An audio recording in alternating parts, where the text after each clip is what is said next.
Moi et mes amis, on a décidé un jour de faire un Ouija dans une maison abandonnée. Une idée complètement stupide.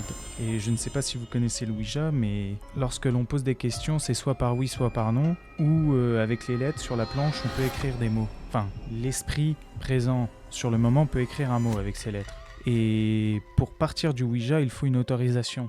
Il faut lui demander et il faut qu'il accepte. S'il n'accepte pas, on ne peut pas enlever son doigt du verre. On commence à poser une série de questions, des choses un peu lambda, comme tout le monde fait. On avait 14 ans, on était des gamins. Bref, des questions un peu stupides. Et puis l'atmosphère devenait de plus en plus lourde, de plus en plus oppressante. Je me sentais plus à l'aise. Alors j'ai tout simplement demandé si je pouvais enlever mon doigt. Une première fois, ça me répond non. Je laisse passer, j'attends 5-6 minutes, parce que mes amis, ils voulaient vraiment pas que j'enlève mon doigt si c'était refusé, car eux, ils y croyaient à fond. Je demande une deuxième fois, ça remet non. Mais moi, je commençais à en avoir marre et à me sentir un peu mal. J'avais une amie qui faisait ça quasiment tous les jours, elle avait des grosses cernes au niveau des yeux. Je redemande encore une fois, ça me redit non. Et là, je prends mon courage à deux mains, j'enlève mon doigt et je décide d'arrêter la séance de Ouija.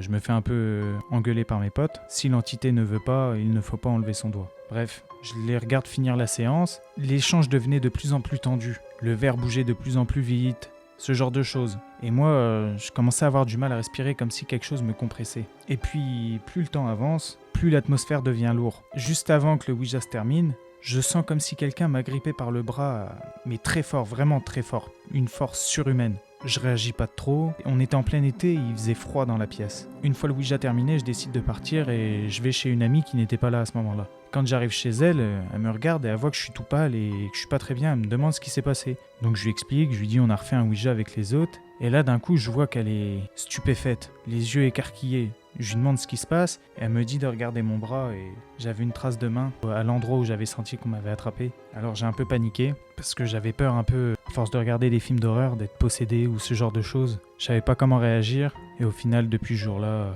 il ne m'est jamais rien arrivé.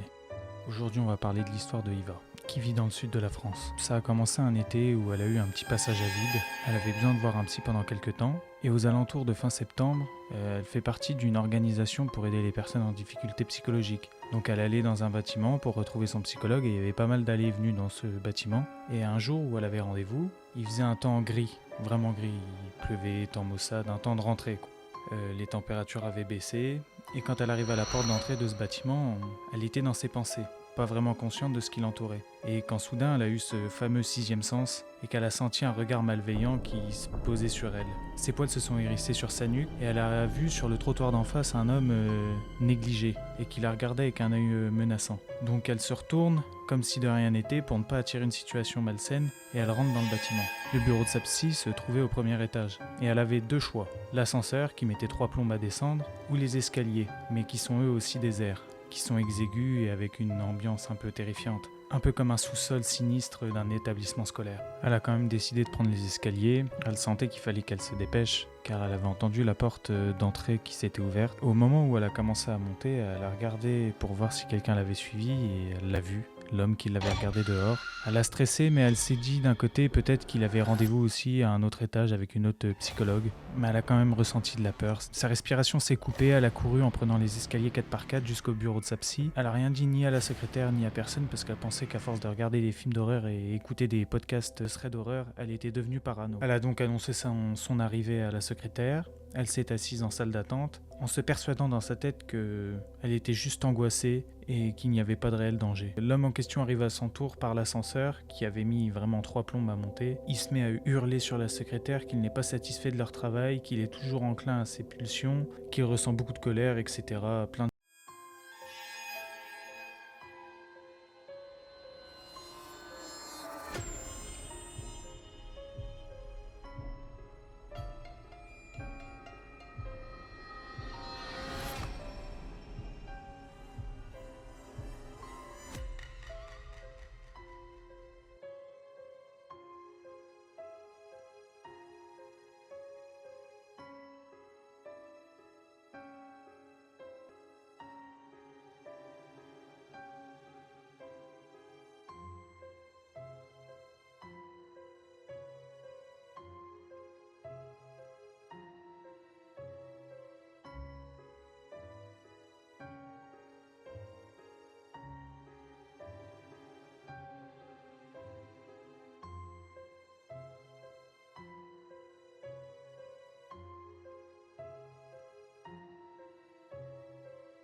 Le soleil allait se coucher. Elle était seule sur un parking, face à tout son village, adossée à sa voiture, quand d'un coup elle entend un moteur. La voiture avait l'air de rouler doucement, elle a tourné la tête et là, son cœur s'est arrêté, c'était lui, le même homme que la dernière fois. Comme si elle avait retrouvé la mémoire, elle s'est souvenue de tous les moments où elle l'avait finalement recroisé sans y faire attention. Quand elle sortait du travail le soir, quand elle allait faire ses courses, quand elle allait au cinéma, en fait ce mec était toujours là, tapis dans l'ombre, il la suivait partout. Et elle s'en était...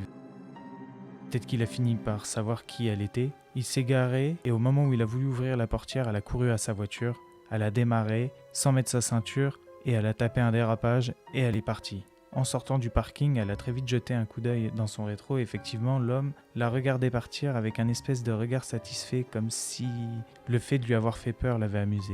C'est tout ce qui s'est passé. Mais depuis, elle ne s'isole plus quand ça ne va pas. Elle va boire un verre avec ses amis, elle va à la salle de sport. Enfin bref, elle reste dans des lieux publics. Elle n'ose plus être seule. Cet homme l'a traumatisée. Elle n'a pas porté plainte, elle n'en a pas parlé à la police. Alors elle fait juste attention à ce qu'il ne soit plus dans les parages.